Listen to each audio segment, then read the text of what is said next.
Okay, can I just say thank you for this comment? Because you're right, it is genius. And I don't want to take anything away because it is genius. But maybe what's genius or what we should be excited about is just the concept that there is an investigator out there that actually was willing to keep digging. Right? We live in this world where once you think you got the goods on somebody, right? Oh, that's our person. They did it. They kind of stop investigating. And I kept saying, especially this week with all the Tyler Robinson stuff, I'm like, you keep going. You keep going to find more. You keep going to prove more. If you're going to put someone in jail for the rest of their life, you should look under every single rock. And sometimes they just do half the work and then be like, we got it. We got it. Trust me. Trust me, bro. We got this one locked up. The investigators in the Larry Millettee case were like, no, we don't know where he was for that 12 hours that his phone was turned off. So let's figure out how many miles he put on his car. And for those of you who haven't watched the video, I'll do it a little bit deeper dive. His car was serviced on December 17th of 2020. When they impounded it on January 23rd of 2021, they could see the miles difference between those two timeframes. So they knew they were looking at a little over 1,000 miles between that stretch of time.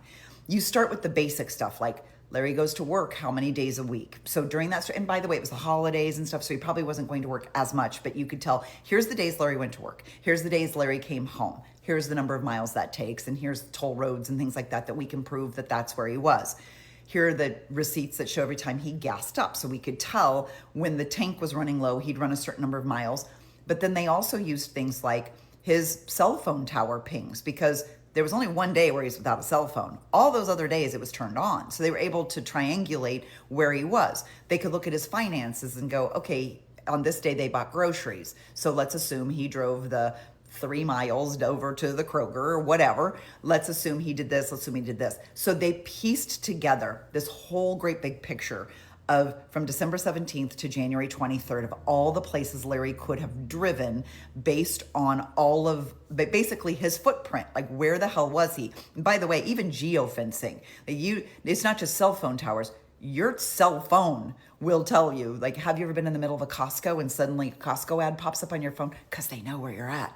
Like, you are tracked everywhere you go. And they could also patch together like ATM cameras and parking lot cameras to verify, like, yep, there he's parked, and yep, there he goes into the grocery store or whatever. So they could pull all of this together, and what was remaining was 444 miles that they couldn't account for. So they said, okay, so what's it take to drive? Essentially, if you put a pin in where their home is and you go 222 mile radius around, because that's the idea, right? You drive 222 miles there and then 222 back.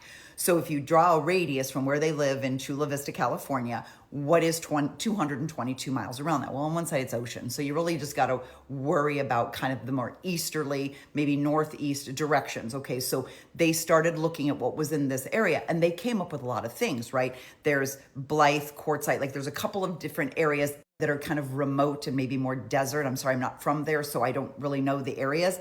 But there's a lot of places that you can travel where you could conceivably leave a body out in the middle of nowhere.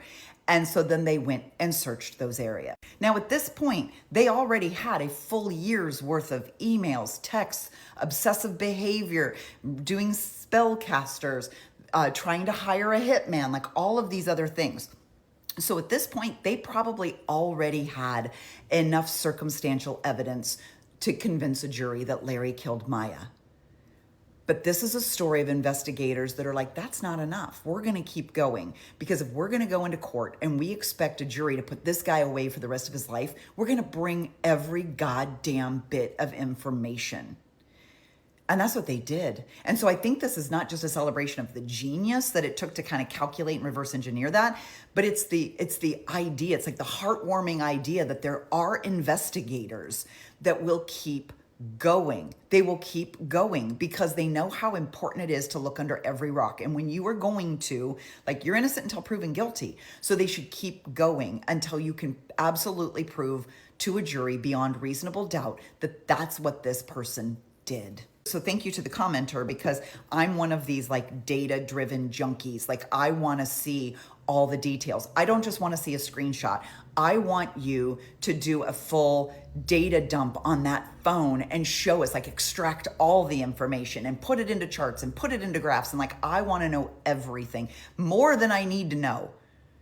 I want to know everything. And I think how many cops have we seen that they're like, oh yeah, I didn't pull the Ring cameras. Yeah, I don't think there was anything on the Ring cameras. Oh yeah, I know there was a bullet found on that other building, but it's accounted for. It had nothing to do with this. Like, I'm so tired of them being like willfully obtuse when it comes to other evidence that they should have looked into and didn't. So there you go. I'll crawl down off my soapbox. Have a great day.